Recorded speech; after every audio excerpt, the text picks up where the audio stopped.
February 19, 1945, 8:47 in the morning, Iwo Jima. Takahashi Toshiharu pressed his body against the cold concrete wall of his bunker, watching American tanks churn through the black volcanic ash to 100 yards away. He had trained for this moment.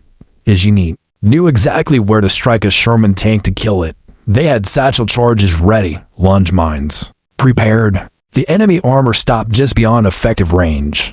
Its cannon pointed directly at the neighboring position. Takahashi waited for the thunderclap of an artillery shell. Instead, something else emerged from that barrel, a ribbon of liquid, orange and black, arcing through the morning air like a living thing. It struck the adjacent bunker, and Takahashi heard sounds that would haunt him until his final breath. Men screaming inside a concrete tomb as fire consumed every molecule of oxygen. In his diary that evening, he wrote with trembling hands that the flame was so dark with smoke he could not see an inch ahead. What Takahashi witnessed that morning was the battlefield debut of a weapon the Japanese military never anticipated. A weapon their commanders had no counter-strategy against. A weapon that would kill more fortified defenders in the following months than any other system America deployed in the Pacific. And the men inside those bunkers never heard it coming, until fire was already pouring through their walls. 8 months before the terrible morning, General Tadamichi Kuribayashi stepped onto Iwo Jima with a singular obsession burning in his mind. He would make the American military bleed so heavily for this volcanic rock that the thought of invading Japan itself would become unthinkable. Kuribayashi was unlike any Japanese commander before him. He had walked American streets. He had witnessed American factories. He understood with absolute clarity that Japan could never defeat American industrial power in a fair fight, so he refused to fight fair. He studied every Japanese disaster in the Pacific with ruthless analytical precision. Tarawa, Saipan, Peleliu, the same catastrophic pattern repeated endlessly. Japanese commanders rushed their men to meet invaders at the waterline. They ordered glorious banzai charges across open ground. American naval cannons and aircraft annihilated them before they could close the distance. Kuribayashi made a decision that contradicted every principle of Japanese military tradition. There would be no banzai charges on Iwo Jima, no meeting the enemy on the beaches, no glorious deaths. Under open sky, his men would become ghosts who fought from beneath the earth itself. For 8 brutal months, 5,000 Japanese soldiers transformed into miners and construction workers. They carved 11 miles of interconnected tunnels through volcanic rock so hot it burned exposed skin. The original blueprint called for 17 miles, but American bombers interrupted their work. What they finished was enough to change everything. The tunnel network plunged 7 stories beneath the surface in certain sectors, underground. Chambers large enough to shelter 300 men. Field hospitals with fully equipped operating rooms 75 feet below ground level. Command posts linked by miles of communication wire, invisible to any American reconnaissance. Above ground, 1,500 fortified positions covered the island like deadly acne.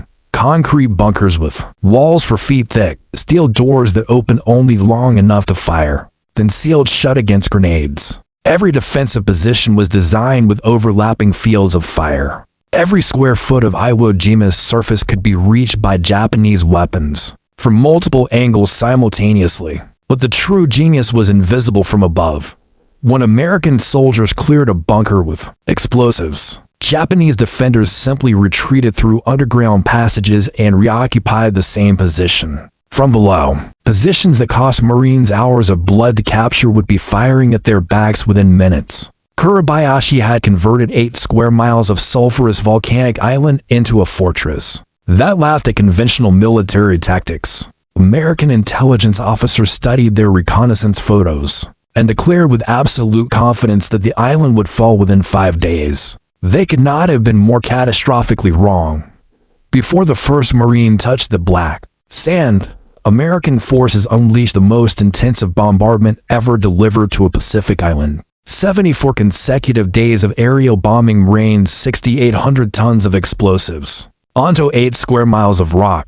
Then the Navy added its fury. 22,000 shells from battleships and cruisers transformed the island into an inferno of smoke and fire. American planners studied the destruction and felt certain nothing could survive such punishment. They predicted light resistance at worst. The bombardment destroyed fewer than 200 of the 1,500 fortified positions.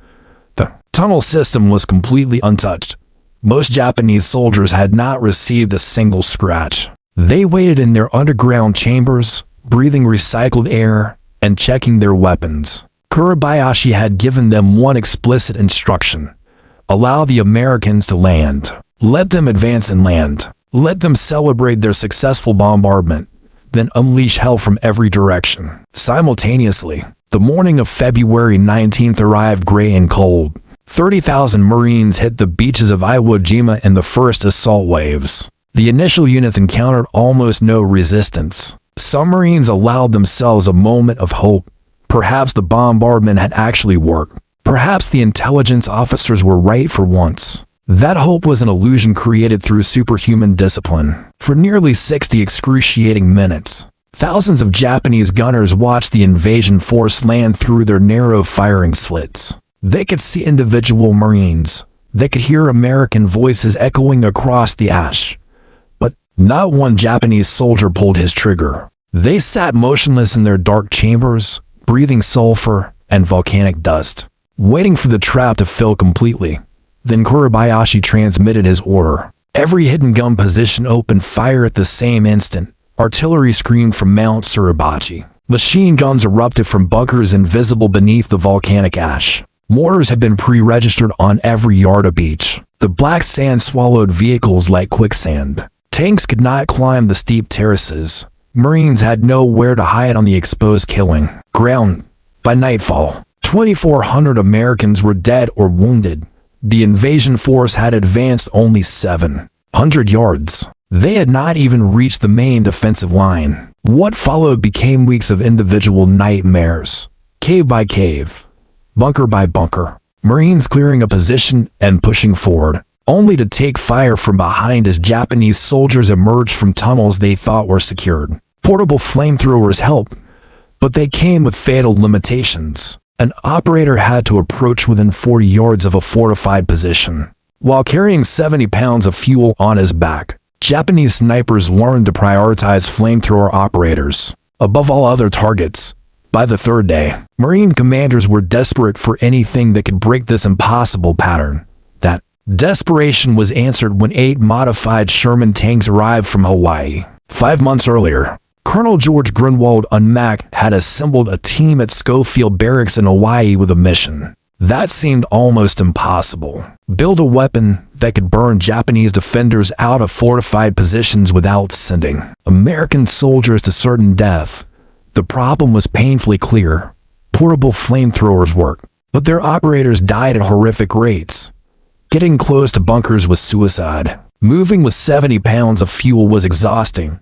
Being an obvious target was fatal. What Unmac needed was a flamethrower that could engage from distance, carry enough fuel for extended combat operations, and protect its crew with armor plating. The obvious solution was mounting a flamethrower on a tank.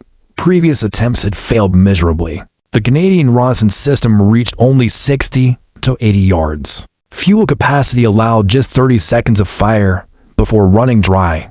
Mechanical failure rates exceeded 40%.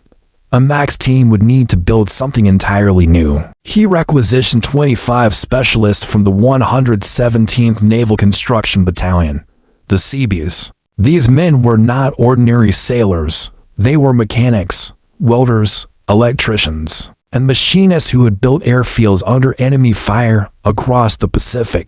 They solved engineering problems that defeated conventional experts. The Seabees worked alongside the 43rd Chemical Laboratory Company and the 5th Marine Tank Battalion, Army, Navy, and Marines unified by one desperate goal. They started with 8 M4A3 Sherman medium tanks. The 75mm main gun was removed entirely.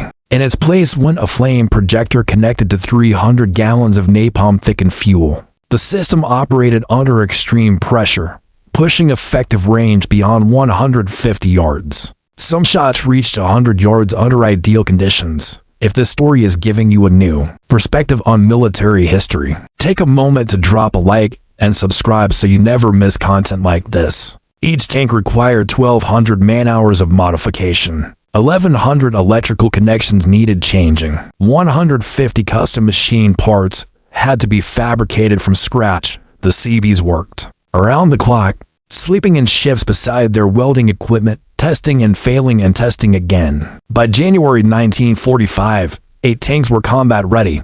From the outside, they looked identical to standard Shermans. Japanese defenders would have no way to identify them as flame tanks until the first shot transformed their bunker into a crematorium. The flame tanks arrived on Iwo Jima on the 3rd day of combat. Marine commanders had no doctrine for this weapon. No training manuals existed for integrating mechanized flamethrowers. With infantry tactics, the tank crews invented procedures on the battlefield. Their first target was a concrete bunker that had pinned down a Marine company for 6 hours.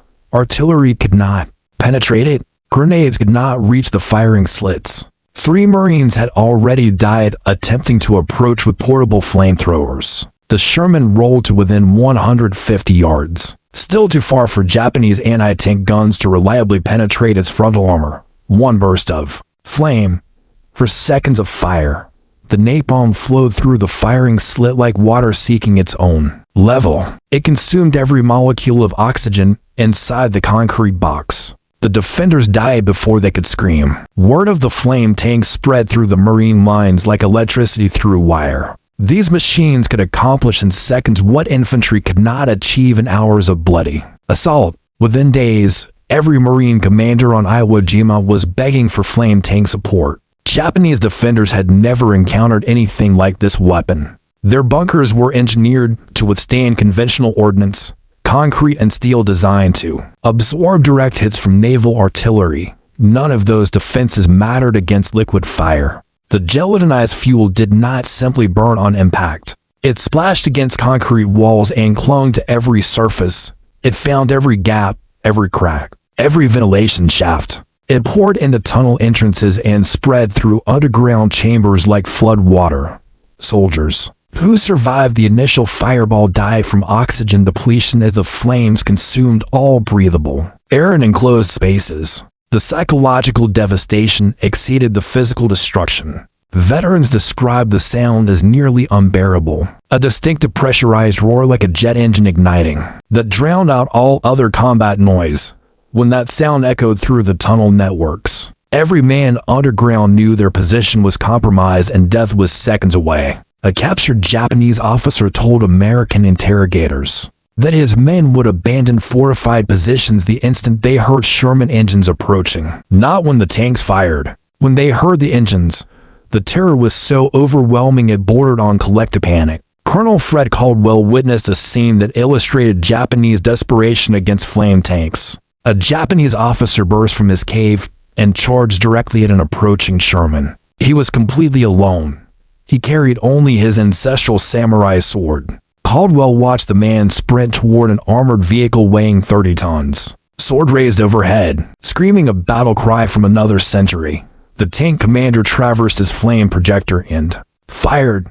The stream of napalm engulfed the officer instantly. He was gone before his next stride touched the ground, all by himself against the tank.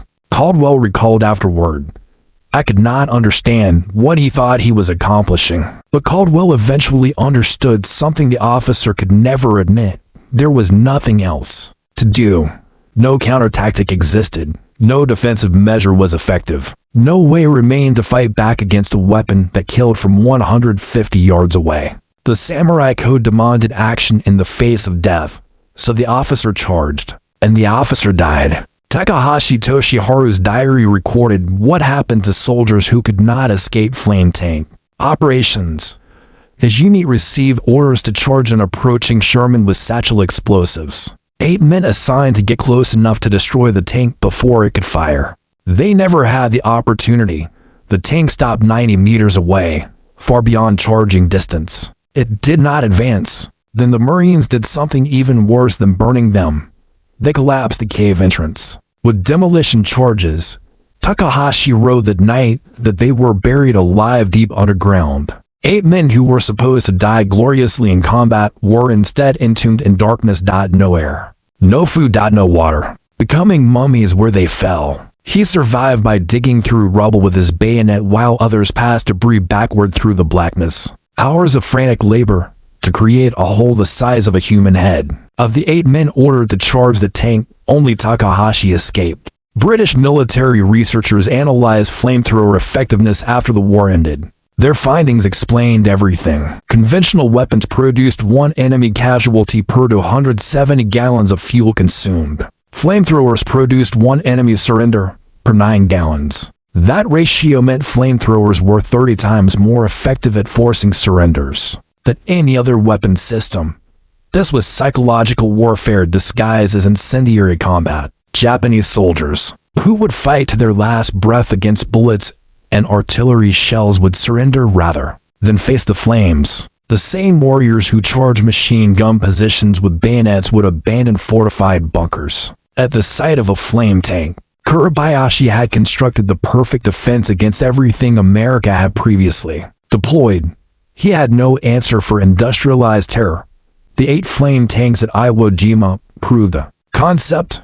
Okinawa would prove it could scale to devastating effect. The 713th Tank Battalion converted all 54 of their Shermans to flame tanks specifically for the invasion. An entire armored battalion equipped with nothing but flamethrowers. They landed in April 1945 and spent 3 months burning through the Shuri line, the most formidable defensive position Japan had ever constructed. The results were staggering beyond comprehension. The 713th killed 4,788 Japanese soldiers. They captured 49. Battalion losses were 8 killed and 1 missing in action. A kill ratio approaching 600 to 1. They expended 76,000 gallons of napalm, burning Japanese positions across southern Okinawa. General Kuribayashi died on Iwo Jima in late March 1945. His body was never recovered. His defensive strategy had performed exactly as designed against conventional weapons. The bombardment failed. The initial assault stalled. American casualties mounted precisely as he had calculated. Then, 8 tanks changed the mathematics of war forever. The tunnels he built to protect his men became the mechanism of their deaths. The deeper they went seeking safety, the more completely they were trapped when the flames arrived. Sectors where flame tanks operated saw 70% fewer American casualties. Those same sectors also killed over 6,000 Japanese soldiers, either by incineration or suffocation in sealed caves across both islands combined. The men who operated flame tanks rarely spoke about their experiences afterward. Some had nightmares for decades. One operator described dreaming he was fighting fires instead of starting them. Kuribayashi built his fortress to defeat every weapon America had ever used in the Pacific War. He could not prepare for a weapon that did not exist. Until desperate engineers built it against impossible deadlines. The flames died decades ago. The lessons they burned into military history never will.